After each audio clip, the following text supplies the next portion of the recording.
कि हमने स्वीकार किया, रात दिन अहर्निश परिश्रम किया, हमारे अधिकारियों ने परिश्रम किया। या तो मंदिर तो बन गया, शिवाला पार्क तो बन गया, लेकिन यहाँ मूर्तियाँ नहीं है, केवल मंदिर है। तो बड़ी अच्छी चीज़ बताई आपने। तो इस भाव के तहत महर्षि वाल्मीकि जी ने रामायण की रचना इसी प्रयागराज के अंदर लंबा। कभी ऐसा हुआ कि बैक स्टेज में नगर निगम में ये चीज़ें उपलब्ध नहीं हो, टैंकर ना हो, सफाई कर्मचारी ना हो? ना ना, ऐसी कभी कोई कठिनाई नहीं हुई। नमस्कार, आप देख रहे हैं रोजाना न्यूज़ और मैं हूं आपके साथ प्रियांशु पांडे। आज का पॉडकास्ट हमारे साथ है आज के पॉडकास्ट में हमारे साथ हैं वो शख्सियत जो प्रयागराज की सुरक्षा व्यवस्था, सफाई व्यवस्था और नगर निगम की कमान संभाले हुए हैं। प्रयागराज के माननीय महापौर उमेश चंद्र गणेश केसरानी जी हमारे साथ मौजूद हैं। महापौर जी, आपका हमारे पॉडकास्ट में बहुत बहुत स्वागत है। बहुत बहुत धन्यवाद, बहुत अभिनंदन आपका। बहुत बहुत धन्यवाद आपका हमें समय देने के लिए। आज का हम पॉडकास्ट की शुरुआत करते हैं जब 1987 में एक साधारण बूथ अध्यक्ष के रूप में आपने शुरुआत की और आज प्रयागराज के प्रथम नागरिक। इस लंबे समय में सबसे बड़ी व्यक्तिगत चुनौती क्या रही जिसने आपको कभी टूटने नहीं दिया? देखिए, निश्चित रूप से भारतीय जनता पार्टी एक राजनीतिक दल नहीं बल्कि एक जी। विचार है। और प्रथम दिन से ही जब भारतीय जनता पार्टी के कार्यकर्ता के रूप में शुरुआत किया तो मन के अंदर ये भाव आया कि भारतीय जनता पार्टी की जो विचारधारा है वो कहीं ना कहीं पूरे भारत की विचारधारा है।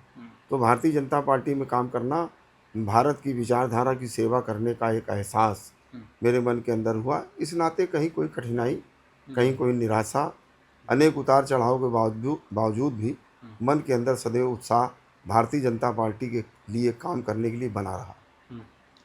मेयर बनने के बाद जब आप पहली बार उस ऐतिहासिक 108 साल पुरानी कुर्सी पर बैठे जिस पर नेहरू जी और शास्त्री जी भी बैठ चुके हैं, तो क्या ये जिम्मेदारी लगी या कोई पुरानी याद थी?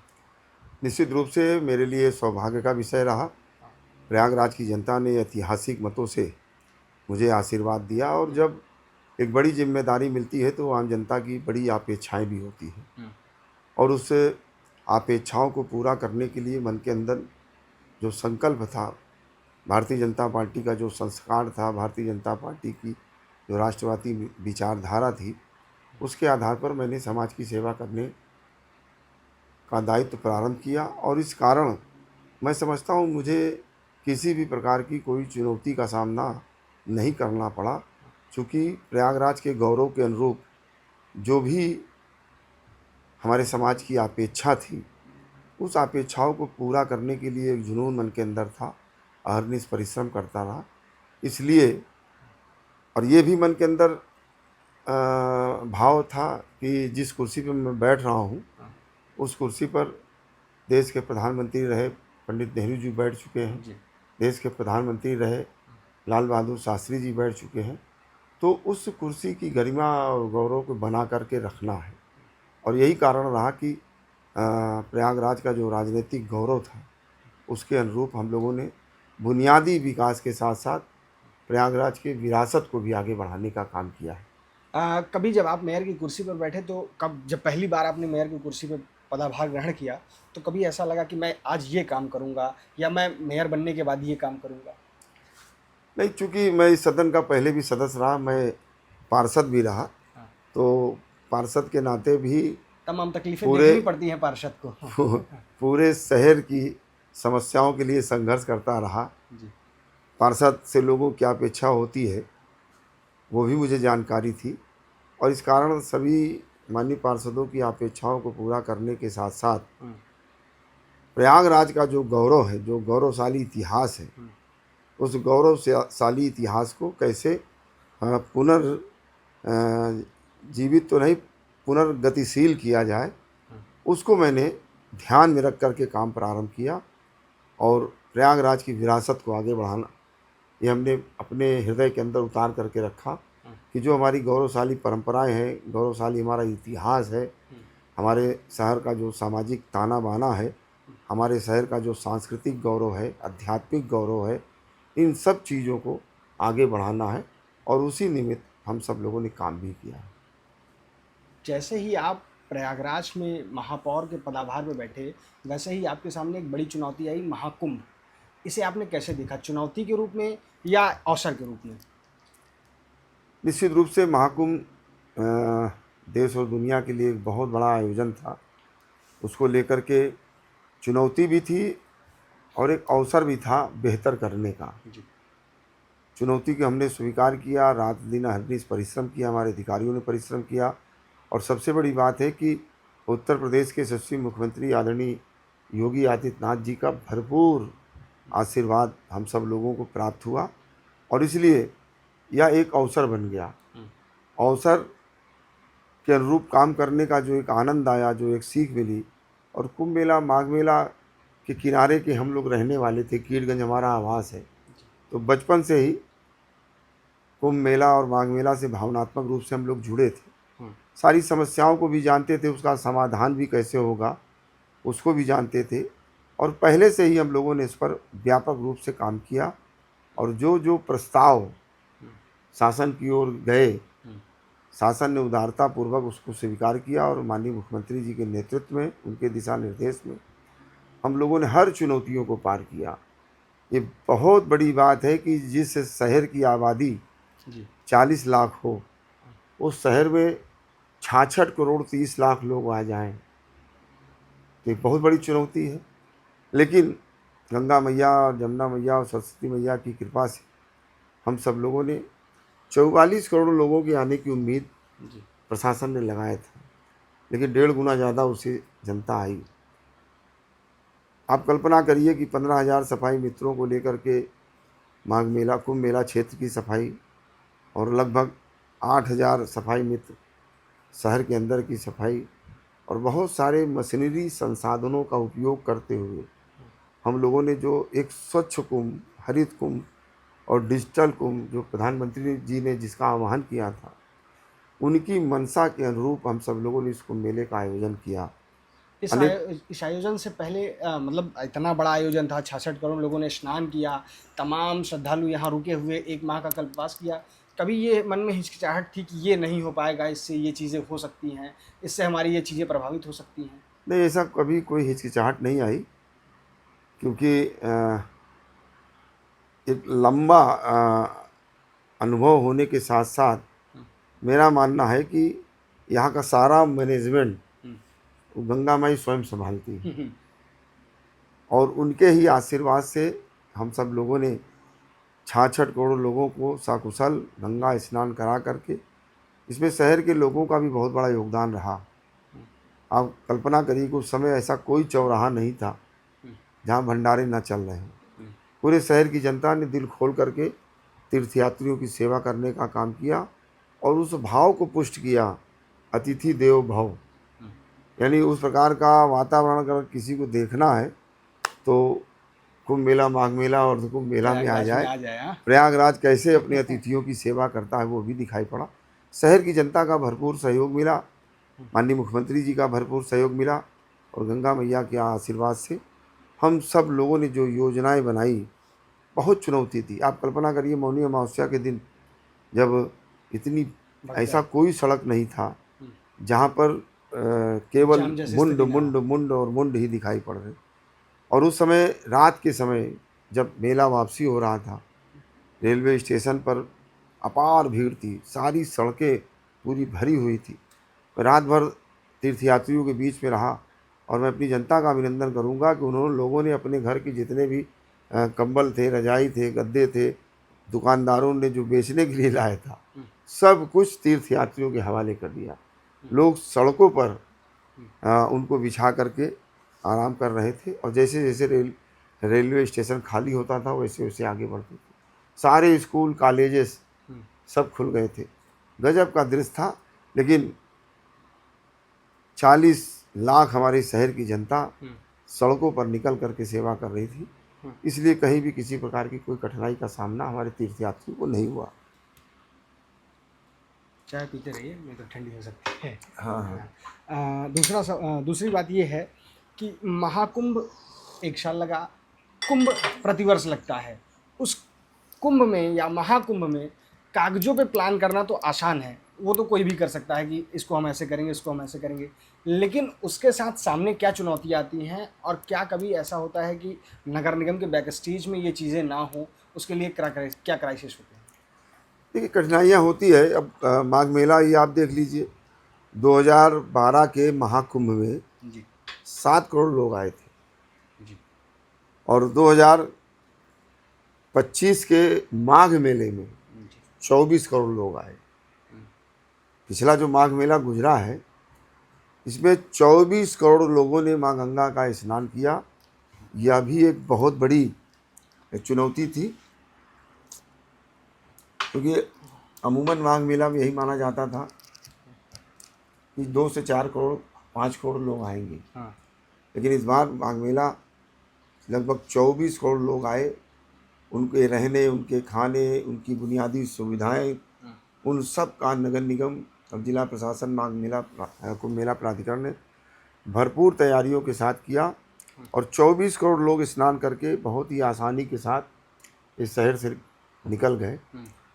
तो उसके पीछे कारण यही है कि हम लोगों का जो ज़मीनी स्तर पर काम करने का एक अनुभव रहा, क्योंकि एक लंबा कभी ऐसा हुआ कि बैक स्टेज में नगर निगम में ये चीज़ें उपलब्ध नहीं हो, टैंकर ना हो, सफाई कर्मचारी ना हो? ना ऐसी कभी कोई कठिनाई नहीं हुई, क्योंकि हम लोग जानते हैं कि हर साल हमको माघ मेला करना है, कुंभ मेला करना है, तो उसके सापेक्ष में जो हमारे पास आवश्यकताएं होनी चाहिए, मशीनरी, मैन पावर, वो सब हम लोग पहले से ही हायर करते हैं। माघ मेला के पहले ही आउटसोर्स के माध्यम से 4 से 5 हज़ार कर्मचारियों की भर्ती की जाती है और जो मशीनरी कम होती है उसकी खरीदारी की जाती है, सारी व्यवस्थाएं की जाती है। आज भी हमने कई मशीनरी खरीदने का जो है उस पर हस्ताक्षर किया है, क्योंकि सामने फिर माघ मेला आने वाला है। तो हम लोग 12 महीना अपने तीर्थ यात्रियों की स्वागत करने की तैयारियां करते रहते हैं, क्योंकि हर वर्ष ये संख्या लगातार बढ़ रही है। अब 25 करोड़ लोग, 24 करोड़ लोग माघ मेला में आ जाएंगे, ये किसी को उम्मीद नहीं थी। आप समझिए 2-2 करोड़ लोग तो अमावस के दिन नहा करके गए। तो उस हिसाब से हमारे सड़कों का चौड़ीकरण करना, वो काम भी हुआ है। कहाँ कहाँ शौचालय होने चाहिए, कहाँ कहाँ पर पेयजल की व्यवस्था होनी चाहिए, वो सब काम हम लोग बड़ी ईमानदारी के साथ करते हैं। महाकुंभ तो बीत गया, लेकिन प्रयागराज के आम नागरिक आज भी जल भराव, कहीं कहीं ट्रैफिकिंग और टूटी सड़कों से परेशान हैं। इस बुनियादी समस्याओं को ख़त्म करने के लिए आपका अगला बड़ा कदम क्या होगा? देखिए, बुनियादी समस्याएं ऐसी हैं कि ये सतत चलने वाली प्रक्रिया है, जो रोज़ बनती है और रोज़ बिगड़ती है। आज जो सड़क बन रही है 5 साल बाद ख़राब होगी, और 5 साल पहले जो सड़क बनी थी वो आज ख़राब हो गई है। और एक साथ सारी सड़कों का निर्माण होता नहीं, वो बनती रहती है, बिगड़ती रहती है। आज गड्ढा यहाँ है, चलती रहेगी। लेकिन इसके बावजूद भी नगर निगम ने अपनी पूरी जिम्मेदारी का निर्वहन किया है। मैं 3 सालों में के कालखंड में लगभग 3500 सड़कों का निर्माण नगर निगम ने किया है। 3500 सड़कें और गलियों का निर्माण किया। पेयजल की समस्या के समाधान के लिए 187 ट्यूबवेल नए और रिवोर करने का काम हुआ। लगभग 1100 के आसपास हैंडपम्प जो हमारे विस्तारित क्षेत्र आए उसमें लगाने का काम किया गया। और इसके अलावा नैनी क्षेत्र में पेयजल की समस्याओं के समाधान करने के लिए 400 करोड़ रुपए से एक वाटर वर्क्स भी बन रहा है, उस पर काम चल रहा है। यानी पूरा नैनी का क्षेत्र अब ट्यूबवेल से नहीं बल्कि वाटर वर्क्स से वाटर की सप्लाई होगी, जैसा कि हमारे खुसरो बाग से होता है, जो सैकड़ों साल पहले बना था। सैकड़ों साल पहले जो बना था उस काम को हम लोग कर रहे हैं आज। तो बुनियादी समस्याएं से निजात लगातार आम जनमानस को मिलती रहे, उस दिशा में हम लोग बहुत ही सतत प्रयत्नशील हैं। क्योंकि मैं दिन भर सड़कों पर रहता हूँ और एक भी गड्ढा नज़र के सामने आता है तो तुरंत वो फोटो हो जाती और लोकेशन अधिकारियों के पास जाती है। हमारे तमाम CCTV कैमरे भी लगे हैं। हमारा CCC भी नगर निगम में चल रहा है, तो डिजिटली भी समस्याओं का समाधान करने का प्रयत्न करता है। इस नाते जो समस्या आती भी है तो तीव्र गति से उसका समाधान हो रहा है। अभी आपने कहा कि हमारे 3 साल कार्यकाल हो चुके हैं, तो अभी नगर निगम में 3 साल बेमिसाल एक कार्यक्रम हुआ जिसमें मुख्यमंत्री योगी आदित्यनाथ ने शिरकत की। उसमें प्रेरणा स्थल का लोकार्पण हुआ और उस पूरे बेमिसाल कार्यक्रम का क्या प्रारूप था, कैसे हुआ, क्या था? देखिए, 3 सालों के कालखंड का मूल्यांकन करना और आगे हमको क्या करना है भविष्य में, उसकी तैयारी करने के निमित्त हर साल हम लोग ये कार्यक्रम करते हैं। 1 साल किया, 2 साल किया और 3 साल। चूँकि कुंभ मेले के आयोजन के बाद माननीय मुख्यमंत्री जी का अभिनंदन भी करना था, और इस नाते नगर निगम ने 3 साल के कार्यक्रम का आयोजन किया। और इस 3 साल के आयोजन में आप नगर निगम की बिल्डिंग जो सैकड़ों वर्ष पुरानी है, लगभग 200 साल पुरानी ये बिल्डिंग है, जो लगातार खंडहर हो रही थी, टूट रही थी, गिर रही थी, और उसका जीर्णोद्धार कराने का काम हुआ और सदन हाल का विस्तार किया गया, उसका जीर्णोद्धार किया गया। आकर्षक, चूँकि ये बहुत प्राचीन सदन हाल है, नेहरू जी ने इस सदन को चलाया, लाल बहादुर शास्त्री जी ने इस सदन को चलाया, और भी बहुत सारे मूर्धन्य महापौरों ने इस सदन को चलाने का काम किया था। तो इस नए सदन हाल को भी बनाने का काम हम लोगों ने किया, और आदरणीय मुख्यमंत्री जब आए, सदन हाल का लोकार्पण किया, तो बहुत प्रसन्न हुए यहाँ की प्राचीनता को देख करके, और प्राचीनता के साथ साथ जो आधुनिक विकास उसमें जोड़ा गया था उसको देख करके बहुत ही प्रसन्न हुए, प्रभावित हुए। और अपने संबोधन में भी उन्होंने प्रयागराज नगर निगम की भूरी भूरी प्रशंसा करी। आप देखिए, नगर निगम का मुख्यालय कुंभ मेले के दौरान लाखों लोग इसकी सेल्फी लेकर के गए। एक समय ये खंडहर हुआ करता था, चारों तरफ चीज़ें अस्त व्यस्त दिखाई पड़ती थी, और एक सकारात्मक ऊर्जा का प्रवाह नगर निगम के अंदर हुआ, ये काम हुआ। इसके अलावा जैसे मैंने प्रारंभ में कहा कि नगर निगम प्रयागराज ने न केवल बुनियादी विकास किया, स्ट्रीट लाइट आप चौराहे देख रहे हैं, आकर्षक चमक रहे हैं, सभी चौराहे पर फसाड लाइटिंग लगाने का काम हुआ। शिवालय पार्क, जिसकी प्रशंसा आदरणीय प्रधानमंत्री जी ने भी किया और मुख्यमंत्री जी ने भी किया। नगर निगम का 400 टन लोहे का कबाड़, उस लोहे के कबाड़ से उस शिवालय पार्क को हम लोगों ने बनाया, और आज वो पूरे शहर का एक आकर्षण का केंद्र बन चुका है। शहर का ही नहीं बल्कि देश भर के तीर्थयात्री आज उस शिवालय पार्क में जा रहे हैं, क्योंकि हमारे शहर की जो विरासत है, माघ मकर रवि गति जब हुई, तीर्थपति आवे सब कोई, सारे तीर्थपति आएंगे तो हमारे कहाँ रहेंगे। तो उस शिवालय पार्क में मंदिर बने हैं लेकिन मूर्तियां नहीं हैं। चारों धाम, 12 ज्योतिर्लिंग और देश के नक्शे के आकार पर वह शिवालय पार्क बना है, और उन्हीं केंद्रों पर वो 12 ज्योतिर्लिंग स्थापित है।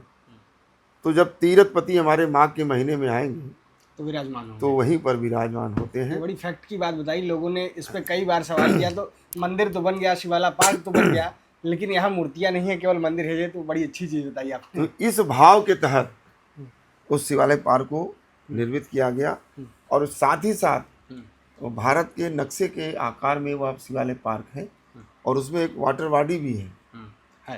मैं भी गया। उसकी ये मान्यता कि हमारे देश की जितनी भी नदियां हैं जी, उन सभी नदियों का प्रवाह उस वाटर बॉडी में है। और इसके अलावा जो हमारे देश की एक भाषाई विवाद एक बड़ी समस्या है। आप देखेंगे शिवालय पार्क के गेट पर सारी भारत की भाषाओं में ओम नमः शिवाय लिखा हुआ है, जो भाषाई एकता को भी दर्शाता है, मजबूत करता है, लोगों के अंदर सभी भाषाओं के प्रति स्नेह और प्रेम का भाव जागृत करता है। तो संपूर्ण भारत को भाषाई रूप से एक करने का एक प्रयास नगर निगम प्रयागराज ने किया है। इसके अलावा ठीक उसी के बगल में, शिवालय पार्क के बगल में, आप जानते हैं कि महर्षि वाल्मीकि जी ने रामायण की रचना करी, लेकिन कहाँ पर किया ये बहुत कम लोगों को मालूम है। महर्षि वाल्मीकि जी ने रामायण की रचना इसी प्रयागराज के अंदर किया। भरद्वाज ऋषि के गुरु हुआ करते थे, और जहाँ गंगा जी और तमसा, आज की टोंस नदी, जहाँ उनका संगम होता है, वहीं पर महर्षि वाल्मीकि जी का आश्रम था, और वहीं पर क्रोंच की कथा होती है, और उनका हृदय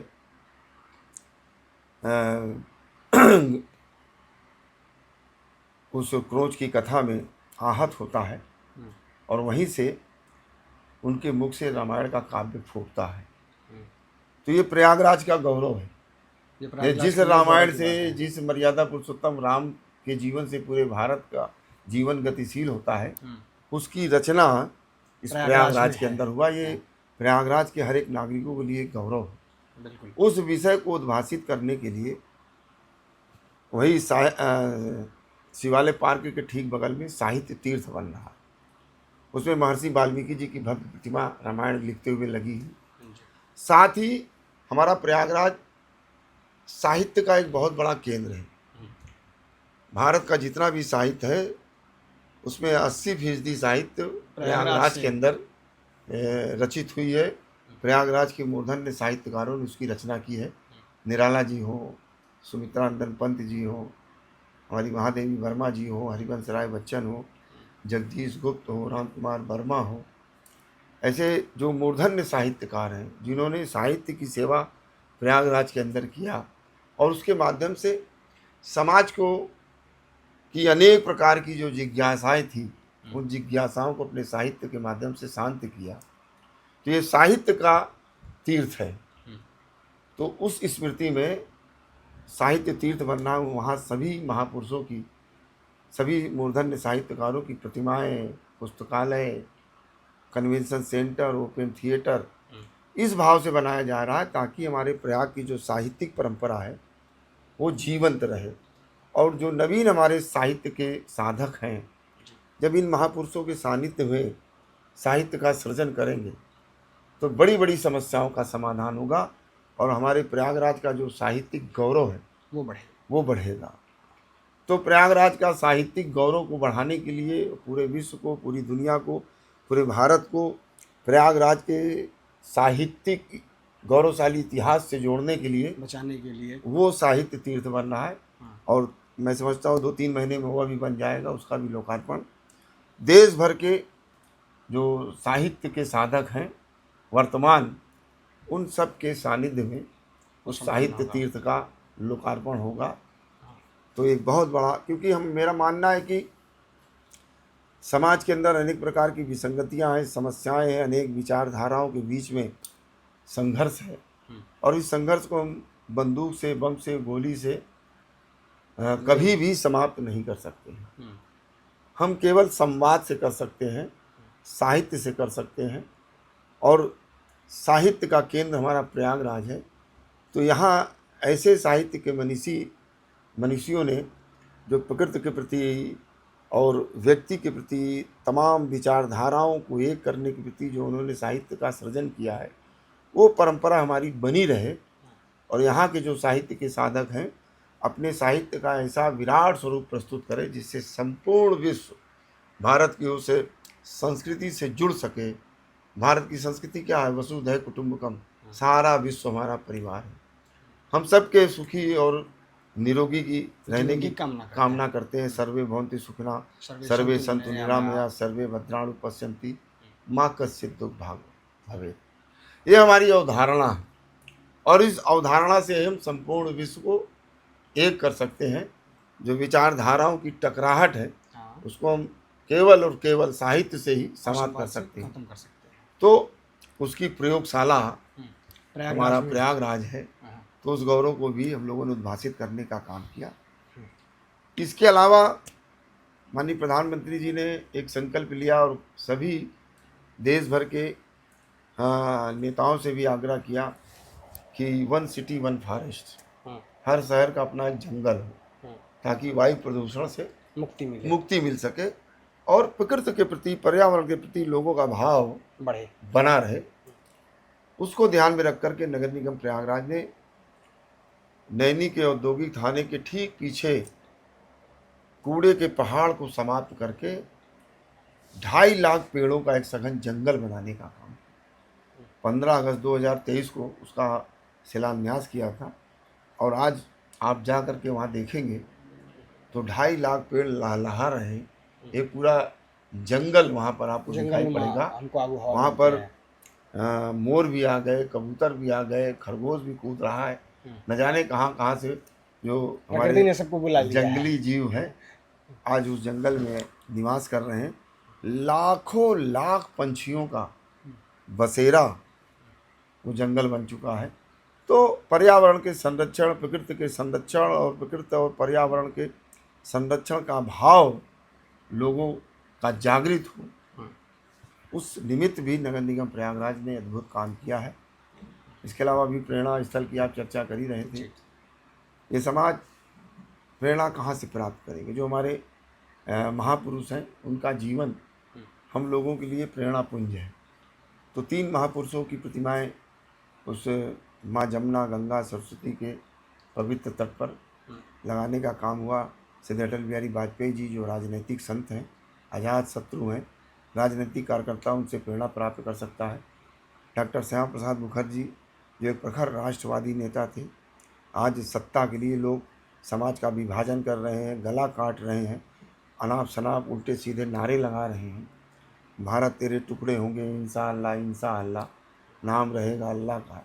इस प्रकार की समाज विरोधी नारे लगा करके समाज का विभाजन करने का प्रयत्न कर रहे हैं, प्रयास कर रहे हैं, भारत को कमज़ोर करने का प्रयास कर रहे हैं।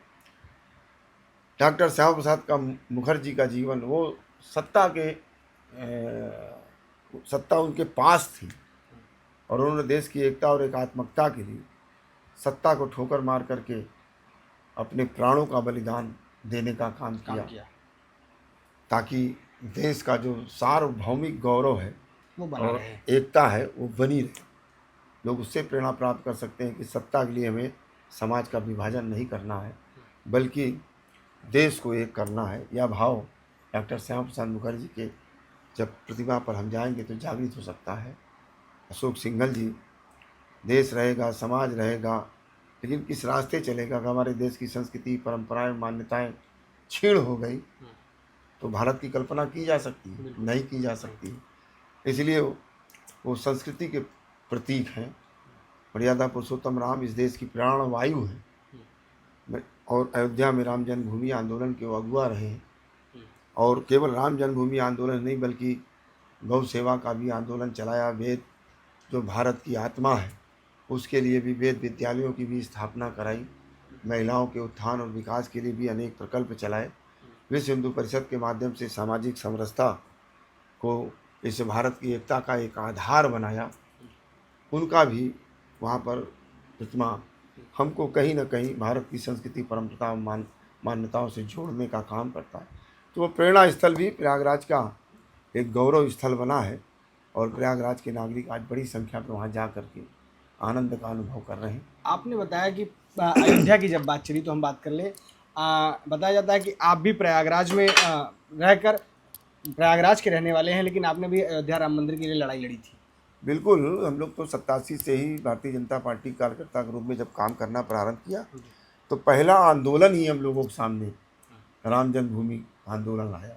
89 से लेकर के 6 दिसंबर 1992 तक ये जो बीच का कालखंड था, ये राम जन्मभूमि आंदोलन का ही कालखंड था। अनेक आंदोलन हुए, लाठियाँ भी हम लोग खाए और धरना प्रदर्शन। कभी लाठियाँ लगने के बाद ये नहीं हुआ कि नहीं अब पीछे हट जाओ? ना ना ना, पीछे हटने का तो कोई सवाल ही नहीं था, क्योंकि हम लोगों ने अपना जीवन माँ भारती को समर्पित कर दिया था और वहीं से अंतरात्मा से ही प्रेरणा मिलती थी। इसलिए इस पूरे राजनीतिक जीवन में न कभी निराश हुआ, न कभी उदास हुआ और उत्साह के साथ जो भी दायित्व मिला, दरी बिछाने का भी काम मिला तो उसको भी बड़े उत्साह के साथ किया। पोस्टर चिपकाने का दायित्व मिला तो उसको भी बड़े उत्साह के साथ काम किया और संगठन की जिम्मेदारी मिली तो उसको भी बड़े उत्साह के साथ किया और आज एक जनप्रतिनिधि के रूप में भी बड़े उत्साह के साथ अपने प्रयागराज के गौरव को बढ़ाने का प्रयास किया जा रहा है।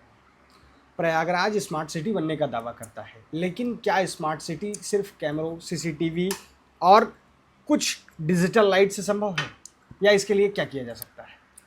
देखिए, प्रयागराज स्मार्ट सिटी, या मैं एक शब्दों में ये कहूँ कि अगर प्रयागराज स्मार्ट सिटी की कल्पना आई तो उसके मूल में प्रयागराज ही है। मुझे कहते हुए बड़ी प्रसन्नता है कि प्रयागराज के इस गौरव को भी मैंने महसूस किया। हमारे प्रयागराज के अंदर IIIT, MNIT, IRT, इलाहाबाद विश्वविद्यालय का JK इंस्टीट्यूट और बहुत सारे प्राइवेट सेक्टर में भी इंजीनियरिंग कॉलेज आज यहाँ रन कर रहे हैं। लगभग 4000 टेक्नोक्रेट्स यहाँ हर वर्ष निकलते हैं, प्रतिवर्ष निकलते हैं, लेकिन उनको यहाँ पर किसी प्रकार का रोज़गार नहीं मिलता, क्योंकि कोई IT का इकोसिस्टम हमारे प्रयागराज में नहीं है। तो ये हमारी मेधा, ये हमारी क्षमता, ये हमारी प्रतिभा यहाँ से पलायित हो जाती है। इसका लाभ दूसरे प्रांतों को मिलता है। हमने इस कमी को भी महसूस किया और दिशा में भी काम किया, और अपनी सदन में हम लोगों ने चर्चा किया प्रयागराज को कैसे आईटी का हब बनाया जाए, यहाँ उसकी क्या क्या आवश्यकता हो सकती है। तो हमने MNIT के सम्मानित प्रोफेसरों के साथ और IIIT के सम्मानित प्रोफेसरों के साथ चर्चा करके एक रोड मैप तैयार किया, और उस पर हम लोग काम कर रहे हैं। एक इनोवेशन हब बना रहे हैं सिविल लाइन्स के हनुमान मंदिर चौराहे पर। 4 मंजिला भवन बनकर के तैयार, इंटीरियर का काम चल रहा है। वो उस इनोवेशन हब में हम जितने भी स्टार्टअप कंपनियां हैं उनको ऑफिसेस खोलने का ऑफिसेस उपलब्ध कराएंगे उनको, ताकि वो अपना स्टार्टअप कंपनियां यहाँ खड़ी करके लोगों को रोजगार मुहैया कराए। और इसके साथ ही साथ एक टेक्नोलॉजी पार्क भी वो भी प्रस्तावित है। उसके लिए आदरणीय मुख्यमंत्री जी ने हरी झंडी दे दिया है। ज़मीन भी उसकी तलाश हो रही है, और 25 एकड़ ज़मीन बमरौली के पास ADA के द्वारा अधिग्रहित की जा रही है। एरो सिटी बन रही है, उसमें 25 एकड़ ज़मीन टेक्नोलॉजी पार्क के लिए अधिग्रहित होगी। उसी में टेक्नोलॉजी पार्क क्या होगा, उसमें क्या काम होगा? उसमें टेक्नोलॉजी पार्क में पूरा IT का इकोसिस्टम होगा। 5 स्टार होटल से लेकर के कन्वेंशन सेंटर से लेकर के उसमें IT के सेक्टरों से संबंधित काम करने वाले स्टार्टअप से लेकर के बड़ी बड़ी कंपनियों के लिए ऑफिसेज बनाने का काम होगा, और ताकि बड़ी कंपनियां आकर के अपने ऑफिसेज खोलें, पूरा कॉरपोरेट जगत यहाँ आकर के उस प्रकार का पूरा इकोसिस्टम उस टेक्नोलॉजी पार्क में होगा, ताकि बड़ी कंपनियों की मजबूरी बने और यहाँ आकर, क्योंकि यहाँ पर मैन पावर उनको सस्ता मिलेगा। आप कल्पना करिए कि प्रयागराज का लड़का अगर चेन्नई जाएगा और 5 लाख रुपए में उसको नौकरी लगती है, अगर उसको यहाँ 4 लाख मिलेगा तो आप कल्पना करो कि चेन्नई जाना पसंद करेगा कि प्रयागराज में पहला पसंद। तो उस कंपनी का 1 लाख रुपया बचेगा, बिल्कुल, और बच्चे को भी अपने घर में रहने का अवसर लाभ होगा। तो मैन पावर उत्पादन करने की क्षमता हमारे प्रयागराज में है, उसका यूटिलाइजेशन कैसे हो, उस प्रकार का सेटअप उस टेक्नोलॉजी पार्क में हम लोग बनाने का काम करेंगे, ताकि बड़ी से बड़ी कंपनियों की एक मजबूरी बन जाए कि गुणवत्ता युक्त मैन पावर हमें प्रयागराज में मिलेगा, और उनके ऑफिसेज यहाँ खुलेंगे, लोगों को रोज़गार मिलेगा। आप कल्पना करिए प्रयागराज की अर्थव्यवस्था कैसे बढ़ेगी। उसी के सापेक्ष में स्मार्ट सिटी के तहत हम लोग काम कर रहे हैं। अब केवल लाइटें ही नहीं, आज हमारा जो आप नगर निगम का जो CCC का मुख्यालय आप जा कर के देखेंगे तो सब कुछ डिजिटलाइजेशन में। आप हर जगह कैमरे के माध्यम से भी जो समस्याएं आती हैं उसका समाधान होता है, या 19-20 जो हेल्पलाइन हमारी चल रही है उस पर कोई समस्या आती है तो उससे समाधान होता है। यहाँ तक कि हम लोगों ने मोटरसाइकिल में भी अभी एक प्रयोग हम लोगों ने किया कि मोटरसाइकिल में हमारा बंदा नगर निगम का हेलमेट में कैमरा लगा करके वो घूमेगा, और जहाँ जहाँ उसकी समस्याएं दिखाई पड़ेंगी, कहीं स्ट्रीट लाइट बुती है, कहीं कूड़ा पड़ा हुआ, कहीं सीवर का पानी बह रहा है, तो वो कैमरा खींचेगा और तुरंत जो है यहाँ पे हमारे CCC में उसको भेज देगा, और उसके बाद उस समस्या का समाधान होगा। तो ये सब स्मार्ट सिटी का ही कॉन्सेप्ट है। इसके अलावा हम बुज़ुर्गों के लिए भी काम कर रहे हैं। एक वेलनेस सेंटर हम लोग बना रहे हैं कंपनी बाग में, उस पर भी काम चल रहा है। स्पोर्ट्स कॉम्प्लेक्स बना रहे हैं, ये जो बेरोजगार दफ्तर है वहाँ भी बिल्डिंग देखिए कि बन के तैयार हो रही है। एक कन्वेंशन सेंटर हम लोगों ने बनाया है, वो भी काम चल रहा है। आने वाले सितंबर माह में उसका भी लोकार्पण माननीय मुख्यमंत्री जी, प्रधानमंत्री जी के द्वारा होगा। बहुत बड़ी परियोजना है। इसके अलावा हमने एक खेलों को बढ़ावा देने के लिए स्मार्ट सिटी के तहत ही एक, चूँकि प्रयागराज के ही ध्यानचंद जी थे, ध्यानचंद जी जो हॉकी के जादूगर थे, प्रयागराज में ही उनका प्रयागराज में ध्यानचंद चौक भी है जी, ठीक है जी। उनकी प्रतिमा भी जी हम लोगों ने लगवाने का काम किया, जी। और उसी स्मृति को पुनर्जागृत करने के लिए स्मार्ट सिटी ने एक हॉकी का एस्ट्रोटर्फ स्टेडियम बनाने का भी काम किया, जो आज गतिशील है। तो स्मार्ट सिटी के तहत भी बहुत सारे काम हुए हैं। हमने इलाहाबाद लाइब्रेरी का रिनोवेशन किया, जीर्णोद्धार किया, बहुत जहाँ पर जब संयुक्त प्रांत था उत्तर प्रदेश, और वहाँ पर ये पूरे संयुक्त प्रांत की राजधानी प्रयागराज हुआ करती थी, और वहाँ पर संयुक्त प्रांत का अधिवेशन हुआ था। एक राजनीतिक इतिहास इलाहाबाद लाइब्रेरी से जुड़ा है, तो उसका भी जीर्णोद्धार कराने का काम किया। बहुत प्राचीन बिल्डिंग है। तो ऐसे बहुत सारे काम स्मार्ट सिटी के तहत हम लोगों ने किए, ताकि लोगों को स्मार्ट सेवाएं मिल सके। यही कॉन्सेप्ट है स्मार्ट सिटी का। आप स्मार्ट सिटी की आप सड़कें देख लीजिए, आप एजी ऑफिस इंदिरा गांधी चौराहे से आप देखिए, कैसी ऐसी सड़कें आपको कहीं दिखाई नहीं पड़ेगी किसी भी राज्य में। आप एयरपोर्ट से जब आप निकलेंगे तो वो केवल एक सड़क नहीं है, वो एक आध्यात्मिक संदेश देने वाला सड़क है। हमारा मानना है, हमारे पूज्य संत महात्माओं का मानना है कि 84 लाख योनियों के बाद हमें ये मनुष्य का जीवन तन मिलता है, और इसी शरीर से हम मोक्ष को प्राप्त कर सकते हैं। ये भारत की महान संस्कृति। आप कल्पना करिए कि भारत का ही सनातन विचार जो इस शरीर को छोड़ करके मोक्ष की कामना करता है, यानी जीवन मरण के बंधन से मुक्त होना चाहता है। बाकी अन्य जो विचारधारा हैं वो एक भोग को छोड़ करके फिर दूसरे भोग की कामना करते हैं, वो जन्नत की कामना करते हैं।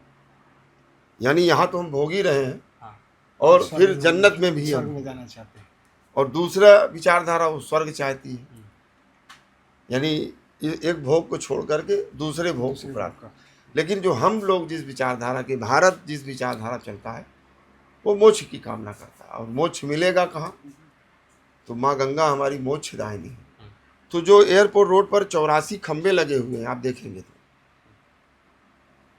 जो 84 खंबे स्ट्रीट लाइट के तरीके से, हाँ, वो 84 खंबे हमको यह एहसास कराती है कि हम 84 लाख योनियों से गुजरते हुए माँ गंगा की मोक्षदायिनी के तट पर हम जा रहे हैं, मोक्ष की कामना पूरी।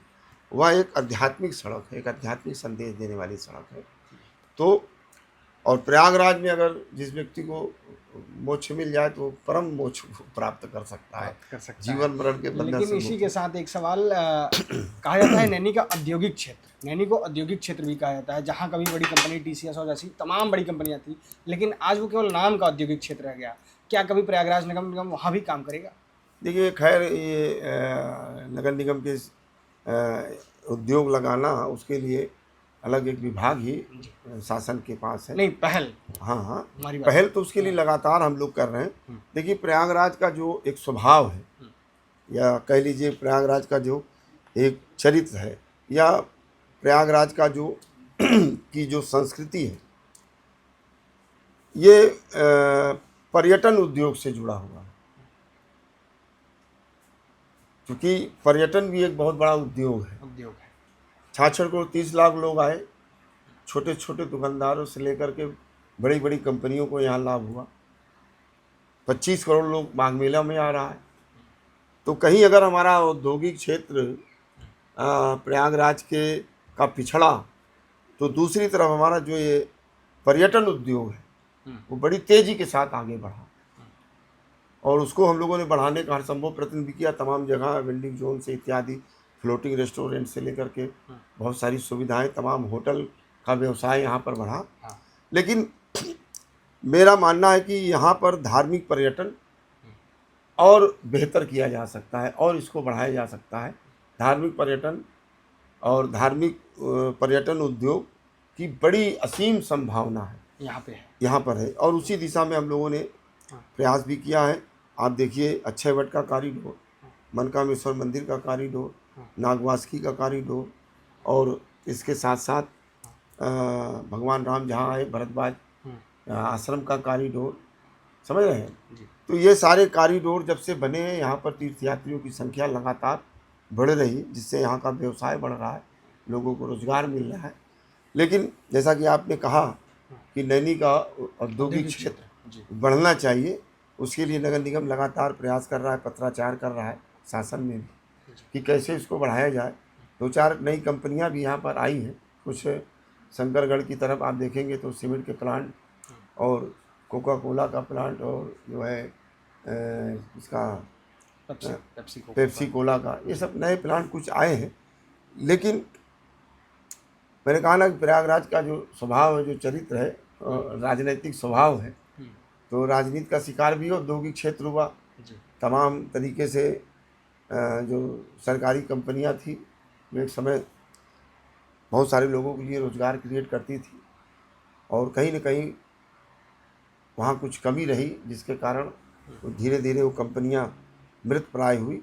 तो समय काल समय परिस्थिति के अनुरूप लगातार परिवर्तन हो रहा है। पहले खुदरा व्यापार था, आज ऑनलाइन ट्रेडिंग चल रही है, परिवर्तन हुआ है। जी तो ये जो कंपनियां बंद हुई हैं, इन्होंने अपने स्वभाव में परिवर्तन नहीं किया। समाज का परिवर्तन हुआ, समाज के स्वभाव का परिवर्तन हुआ, और नई नई टेक्नोलॉजी आई। इन कंपनियों ने इस नई नई औद्योगिक टेक्नोलॉजी को नहीं अपनाया। उसका परिणाम हुआ कि ये धीरे धीरे पिछड़ गए, पिछड़ गए। और पिछड़ते गए तो उसके बाद स्वतः मृतप्राय हो गए।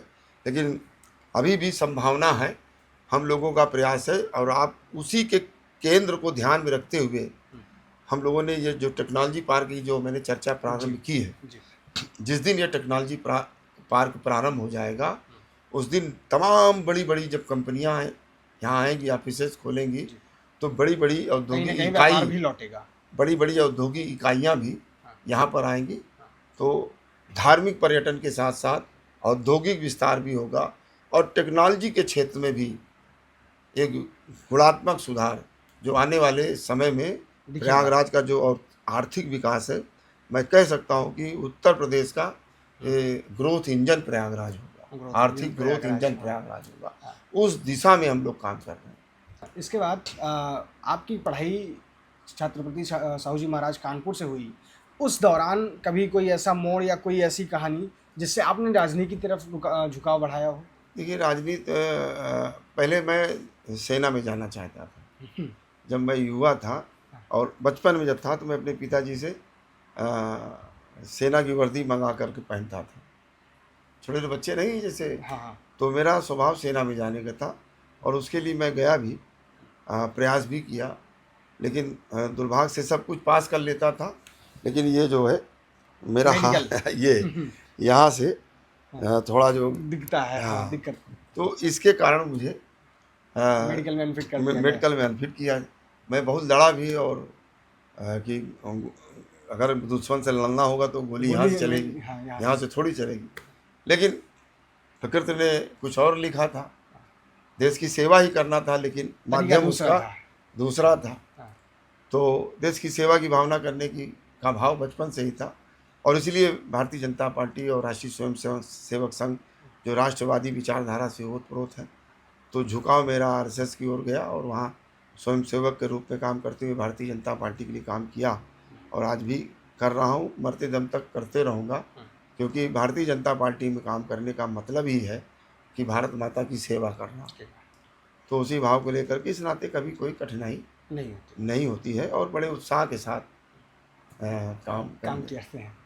प्रयागराज के प्रथम नागरिक हैं। इस समय आपके पास जिम्मेदारियां अपार हैं, लेकिन इन जिम्मेदारियों के बीच बचपन की बात करें तो पहले कोई ऐसी दुकान होती है जहां बहुत जाते थे, चाट फुल्की समोसा या कचौड़ी बहुत खाते थे, क्योंकि प्रयागराज खाने के शौकीन लोगों का है। तो अब कौन सी ऐसी दुकान है, या बचपन से वो कौन सी पसंदीदा दुकान है जहां अब भी जाते हैं, या मजबूरियों में जाना नहीं हो पाता लेकिन पसंद है वो? देखिए, हमारे घर के ठीक सामने ही है राम अवतार का चटपटा था। अब आज उसकी चौथी पीढ़ी, आज भी नाम राम अवतार ही चल रहा है, लेकिन जनरेशन चौथी है। जनरेशन चौथी है। तो उसकी पकौड़ी, उसका सकौड़ा, और उसकी टिकिया, उसकी चटनी आज भी पसंद है।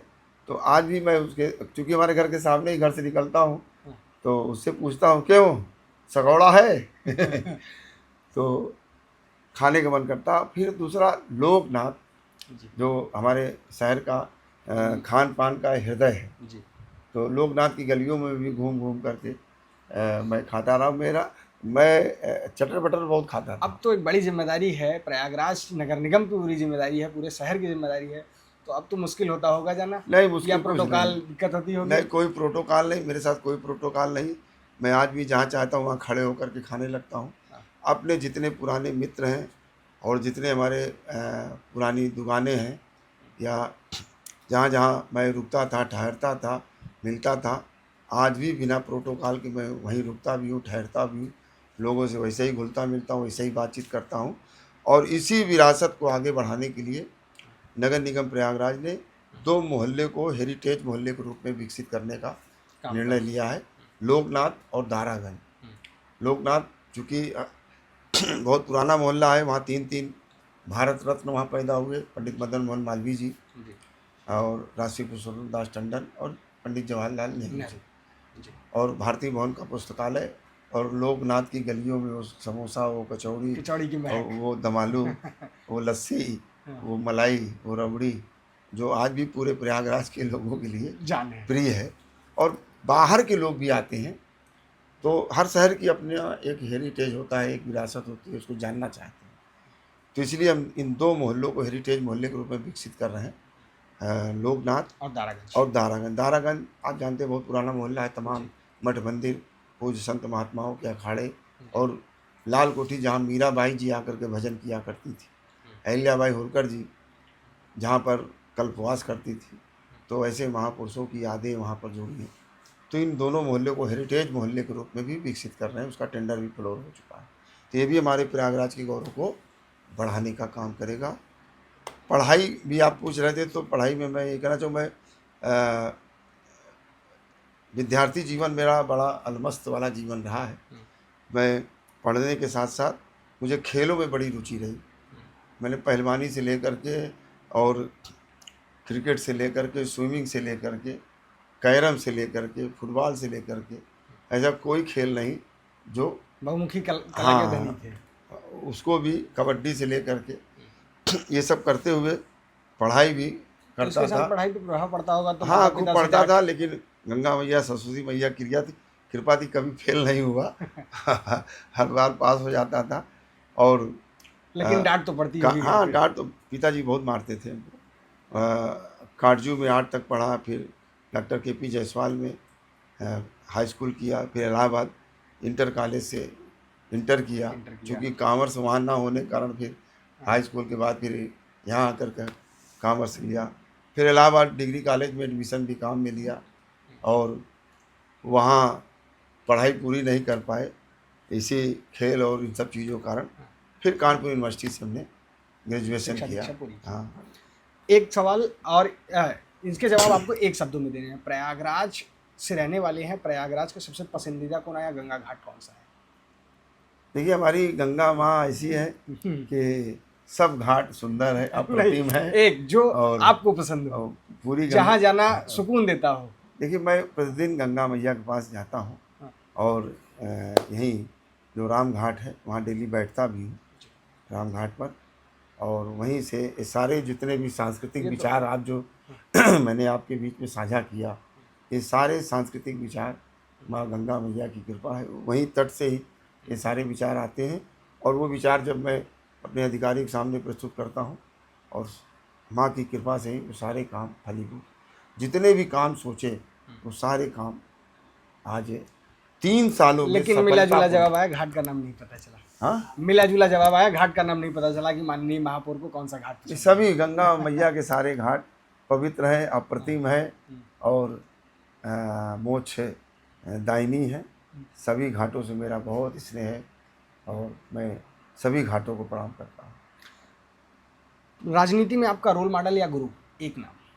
हाँ? राजनीति में रोल मॉडल या गुरु, एक नाम।